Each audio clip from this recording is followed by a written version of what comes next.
Welcome to another episode of the SCHA-MI podcast. I'm Alex Frankfort, Communications Manager at SCHA-MI.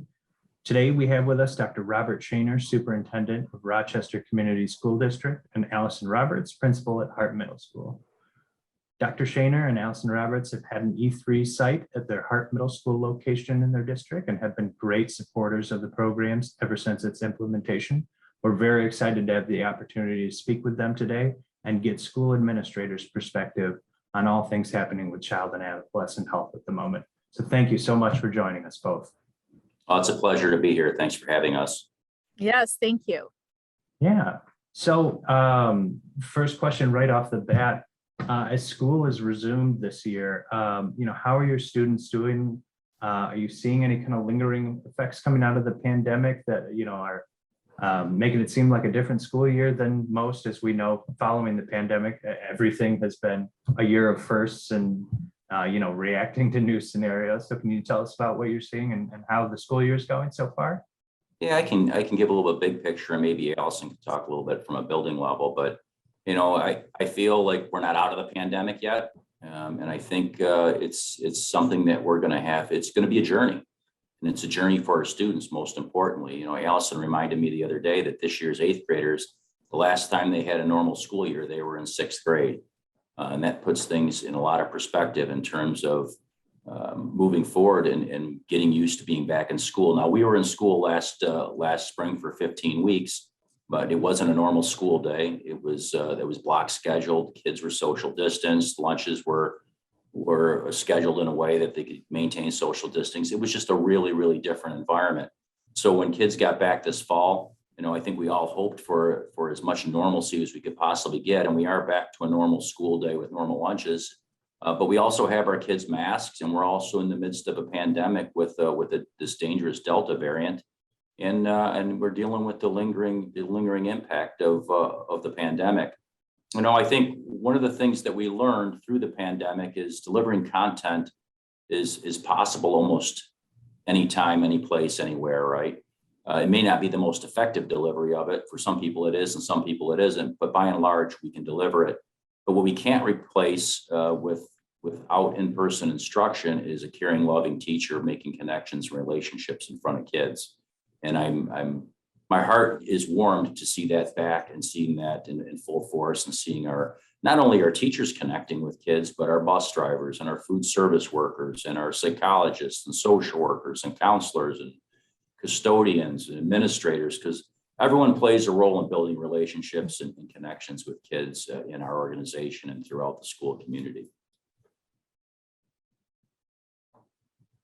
As a building principal, I would say, some of the things we really had to recapture is, like Dr. Shaner said, their last normal school year was some time ago. And so we've really been actively re-engaging students in community and belonging.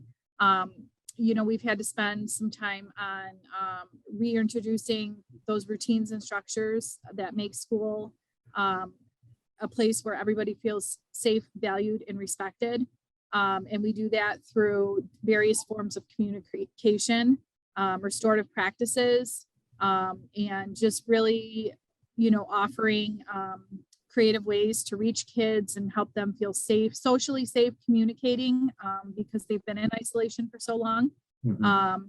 And, re-engaging in classroom discourse. And, we've spent a lot of time just really building our classroom communities, which has helped overcome some of that loss that everyone has dealt with throughout this pandemic. Absolutely. That's great to hear. And how do you feel the students? I know it's early. I believe you said it was like 6 weeks into your school year so far, Allison. But how are the kids responding so far? Kids are so resilient. I just think that some of the silver linings coming from the pandemic and having the different learning experiences is that they do value their classroom teacher. They do value their classmates and that face-to-face instruction. So they are excited, they're energetic, they're thriving in their interactions with each other. I just think that they are so grateful to be back in a model where they're learning from, experts in the content, caring professionals, and their classmates.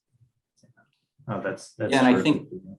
think to add to that, we were fortunate, right? We started our journey to social emotional wellness well before the pandemic. So our approach going into the pandemic was about connections and relationships before anything else. And I think that's positioned us to be successful. And it's also positioned us to be able to engage with our partners like Honor Health and really build on our vision of changing our practice, right? Not adding another thing for staff to do, because they certainly don't need that, but really changing our approach to our practice of engaging with children and how we do that. So it's valuable for everyone. And I think the other thing that is really important for us as adults, and this is all adults, is to make sure we're setting a great example for kids. Everybody's stressed. Everybody's got their trauma stories through the pandemic. Certainly people have lost loved ones, and our heart goes out to everyone that's happened to. But we also have to remind ourselves that we're setting an example for kids. And like Allison said, they're resilient. They're watching us, and they're like sponges. They'll come along as long as we have those connections and those relationships. Absolutely. And look to follow your lead, right? Yeah. Absolutely. So you talked a lot about your existing strategy, and that's fantastic to hear. I know it's top of mind for everyone now, but to have that foresight is really impressive. How did your E3 program, did they play any role in helping to devise that strategy, or how have they worked as far as partnering with you to help that district-wide? Yeah, I think it's hand in hand, right? And I think it's a journey. So they certainly have helped. I look forward to building that partnership and building those relationships moving forward. What's exciting for me is this is about the whole child, right? It's not just about social emotional wellness or physical wellness. It's about the whole child. It's services that are there available for every child. And boy, wouldn't it be great if we could have that in every school building, across the state and across the country. One of the things that we learned through the pandemic, right? The school lunch program is a great example. Once it was opened up to everyone, we're feeding a lot more kids. We certainly have supply chain issues, but we have supply chain issues because we're feeding more children. Yeah. And that's a good problem to have. And think about that in terms of wellness. If we had an issue where we were short of help because we had so many of these programs and so much funding to open them, I would welcome that challenge, because our kids need this. And a wise person said to me once, every child's gifted and every child's at risk. Yeah, absolutely. And I mean, please tell me more on your thoughts of kind of like that connection between a child's physical and emotional needs and health, and then their productivity and their success in the classroom. Do you see a big connection between that? Obviously, I feel you do, but could you tell me more about your thoughts on that? I've always been a big believer in the approach of the whole child, right? Like a wraparound services at school. I'm even a larger believer in it now, watching what's gone on with our staff throughout the pandemic, working to make connections with kids, watching our food service folks, making sure everyone's fed that needs food, and watching our ancillary staff and our administrators attending to people's well-being and making sure they have that physical support as well if it's medical attention. So I feel even stronger about it. I'll bet you Allison's got a couple of dragnet type stories where the names will be changed to protect the innocent, but I bet you she could give you a couple of examples. Sure, I'd love to. And I think I can also add to how E3 has helped that strategy in our school. So for example, I think our E3 program has done an awesome job embedding educational opportunities within our school community. So really kicking off, Suicide Prevention Awareness Month with September, a full campaign, a social campaign that goes to our families and goes to our students and all staff, resources, but also educating them. Unity Day is coming up. We have a full social campaign for that, for not just our students, but also for our community member. I can give an example of yesterday we had a situation, you meant their physical needs weren't met. They couldn't have their academic needs met. We had a student who was in need. So, Honor was able to supply the student with some food, some clothing, and then was able to provide wraparound services. And what I especially love about Honor, outside of maybe what, a typical comprehensive public school can offer, is they offer family support and family counseling. Yes. And family education. So, I can work with the child, but to get into the home and really counsel the parents and make some significant, healthy, positive changes in the home environment could be a little bit challenging for a comprehensive public school principal or educator, but for Honor, it's welcomed and it's received. So to have that behavioral clinician available to all students and then have those extended services be available to our community, I've already seen that. I've already seen that ripple effect and how that positively impacts. And I gave another example of a student who was school avoidance. So she wasn't coming to school. We had followed all of the different various requirements within the county for attendance and truancy in the back to school program and so forth. And there really wasn't a voice that was motivating her. She had spent some time into rehabilitation and different services. And it was a connection through Honor in that family extension that really provided that wraparound to get her to school at that 7:25 by providing transportation. And so there's just so many cool things that they can do instead of me getting in my car to go pick up this child, by referring this child to Honor and having them work the program and all the supports. There's it's a whole nother network of caring adults that come in and help intervene and get this family back on track. Absolutely. Yeah, the ingratiation, not just into your school district, but into the, community at large for you, must feel very valuable. On that note, like, how do you feel the kids are responding to these programs and, the E3 staff? Did they seem real warm to it? Obviously as administrators, you see the value, but are they taking to it as warmly as maybe yourselves or their parents? So I would say this, we've seen this throughout the pandemic, right? Everyone has a trauma story, including us adults. Unfortunately, I think research would indicate that adults are less resilient than children. So that creates a challenge for us adults, right?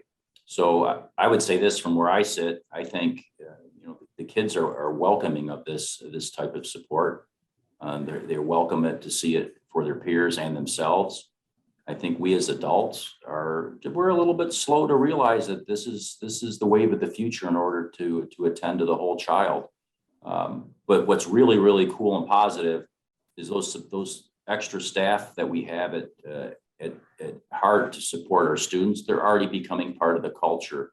The community's already accepting them and seeking their support. So, the proof's in the pudding, and it's already happening. The supports are already there. They're already part of the culture, and the adults are starting. When I say adults, I really do mean the community, right? The community is seeing the value in it as well. Because sometimes you have a perception of a community that, based on your own experience, that may not be accurate, right? What a great example of that of people that are food insecure, right? And you may never know that your neighbor's food insecure because they live in a house that looks just like yours. But everyone's got a story, everyone's got experiences, and sometimes people's challenges are bigger than the neighbors.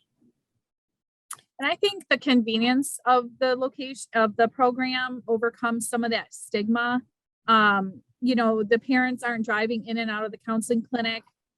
There's no waiting room where you might be seen or caught. I think also the other piece is there's no extra juggling for parents. So sometimes, you might find a parent who has a hard time juggling this soccer schedule, this child's volleyball schedule, their work schedule, and all this other stuff, and somebody's extra behavioral health needs. So when it's encompassed within the school day, there's nothing extra for the parent to do. We take care of it all. She takes care of it all. We partner together.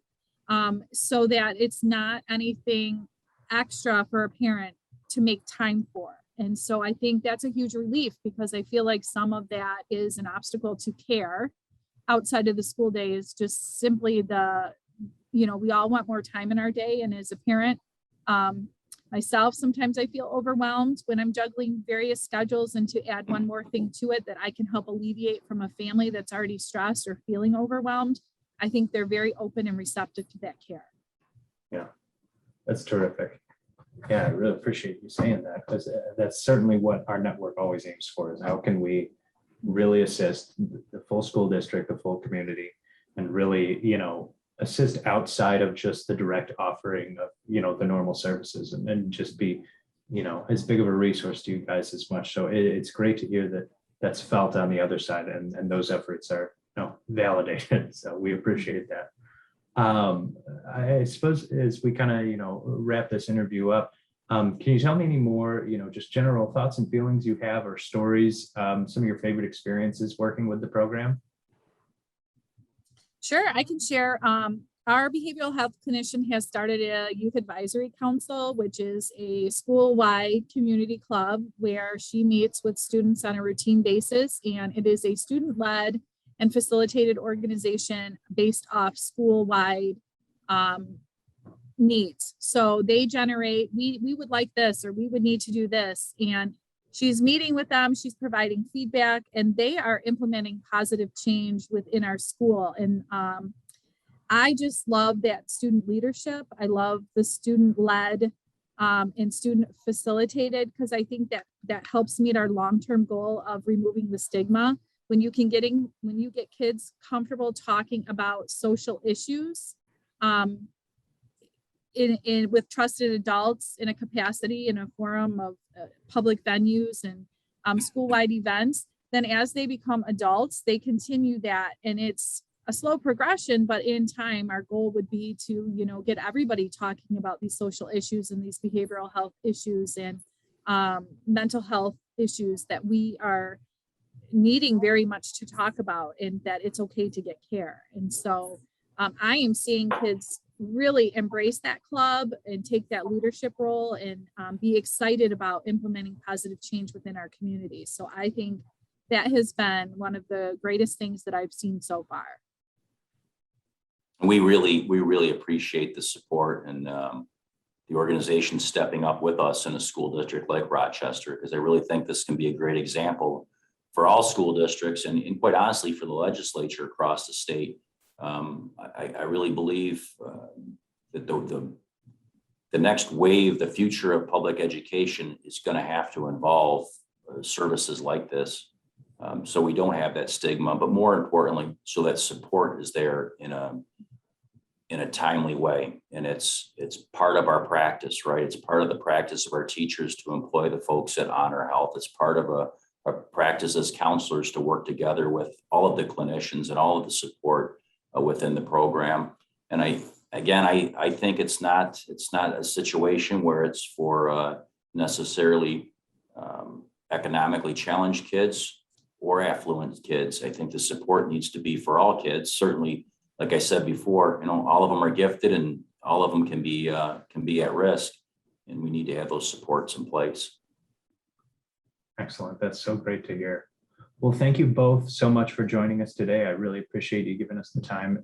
It's really refreshing for our network to hear from folks like yourselves, who are, partnering with them and are validating the hard work that they're putting in. So we really appreciate the time. Well, thank you. And thank you for your support. Thank you so much.